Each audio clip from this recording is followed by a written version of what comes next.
में मोहब्बत है कांग्रेस पार्टी के लिए, राहुल गांधी जी के लिए, वो आज आपने यहाँ भारी तादाद में आकर जाहिर कर दी है और इंशाल्लाह 5 तारीख को भी आप जाहिर करेंगे या नहीं?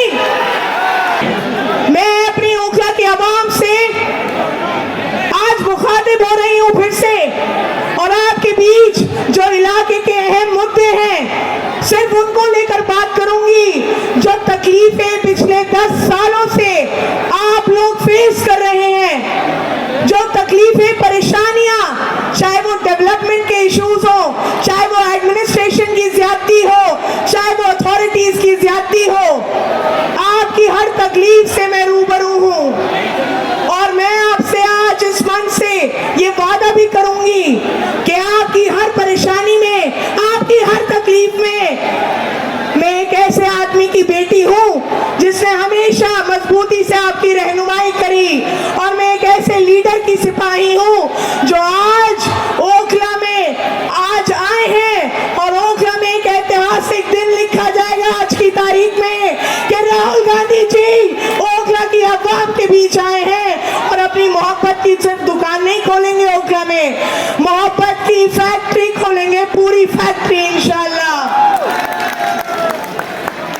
पिछले 10 सालों में आप लोगों को, चाहे वो सीवर का मसला हो, अगर मैं डेवलपमेंट पे बात करूं, सीवर का मुद्दा हो, सड़कों का मुद्दा हो, बिजली के मीटर का मुद्दा हो, पीने के पानी का मुद्दा हो, केजरीवाल ने पिछले 10 साल में ओखला को पूरी तरीके से निगलेक्ट किया है, यहाँ की आवाम को मायूस किया है, निराश किया है, और हम आज उस निराशी का बदला लेने के लिए आए हैं। 10 साल जो आपको मायूस किया गया, आपके हुकूक की लड़ाई लड़ने आए हैं, आपकी आवाज को बुलंदी से रखने आए हैं। मैं आपकी बेटी अरीबा, आपकी बहन अरीबा आपके बीच खड़ी है आपकी तकलीफें बांटने के लिए।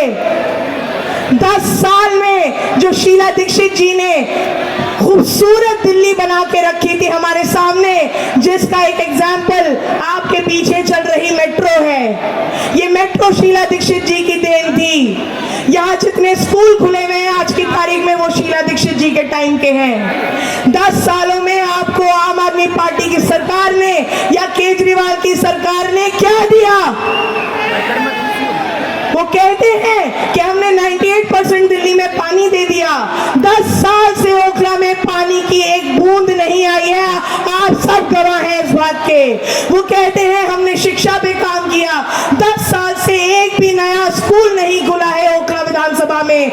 वो कहते हैं कि हमने हेल्थ पर काम किया, 10 साल से ओखला और बराबर के हलकों में भी कोई सरकारी अस्पताल नहीं खोला गया। आज भी इंसान एम्स और सफदरजंग भागता है, जो कि शीला दीक्षित जी और कांग्रेस पार्टी की देन है। मैं आपसे एक बात कहूंगी कि केजरीवाल जैसे मुस्लिम विरोधी की पार्टी को मसलहत के नाम पर मुसल्लत करने की जो सोच है, वो जिंदा कौम को मुर्दा करने की मुहिम का हिस्सा है, चाहे वो जानबूझकर हो या अनजाने में हो। इस हिमाकत को हम समझदारी का नाम नहीं दे सकते हैं। लगातार केजरीवाल ने जिस तरीके की मुस्लिम विरोधी सोच दिखाई है, चाहे वो CNRC का मुद्दा हो, शाहीन बाग में हमारी खवातीन ओखला की बैठी रही सर्द रातों में, कौन खड़ा था उनके लिए? कांग्रेस पार्टी खड़ी थी उनके लिए। केजरीवाल ने ये कहा था कि दिल्ली पुलिस मेरे अंडर कर दो, 1 घंटे में पूरा प्रोटेस्ट करवा दूंगा। जब कोरोना आया, कोरोना में महामारी आई, तो सिसोदिया ने नेशनल टेलीविजन पे ये कहा कि ये मरकज वाले कोरोना फैला रहे हैं, कोरोना जिहाद, कोविड जिहाद। आप सब वाकिफ हैं किस तरीके से मरकज और जमात पे ताला लगवा दिया गया। मैं ज्यादा वक्त ना लेते हुए आपसे एक बात कह के जाऊंगी कि देखिए, आज आप लोगों की वजह से हम इस जगह पर खड़े हैं, इस मुकाम पे खड़े हैं। मैं अपनी पार्टी की सीनियर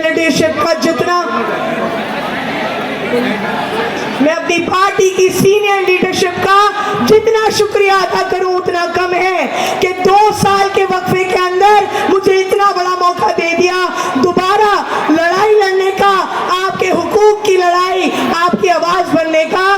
और मैं इंशाल्लाह आपसे वादा करती हूँ। देखिए पूरी दिल्ली के अंदर सब टकटकी लगाए बैठे हैं ओखला विधानसभा की सीट पर।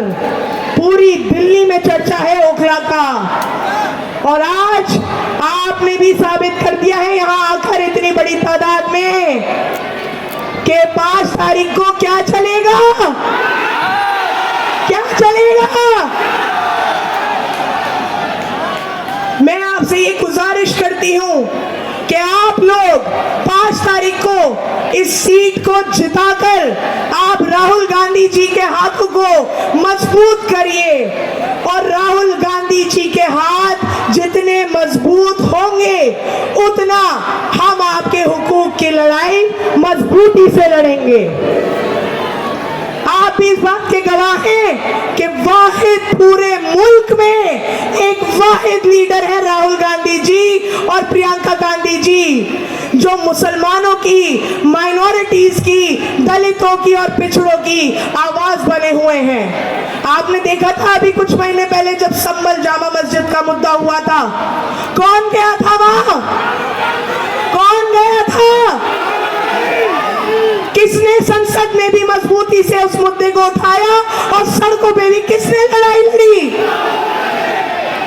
और आज राहुल जी हमारे बीच आए हैं उसी लड़ाई को लड़ने, उसी हुकूक की बात करने, आपकी आवाज बनने, आपके लिए खड़े होने के लिए। तो क्या आपका ये फर्ज नहीं बनता कि आप अपने चहीते लीडर राहुल जी के हाथों को मजबूत करें? बताइए। मैं अपने अजीज लीडर राहुल गांधी जी के लिए एक शेर अर्ज करूंगी कि दुनिया में वही शख्स है ताजीम के काबिल, दुनिया में वही शख्स है ताजीम के काबिल जिस शख्स ने हालात का रुख मोड़ दिया हो।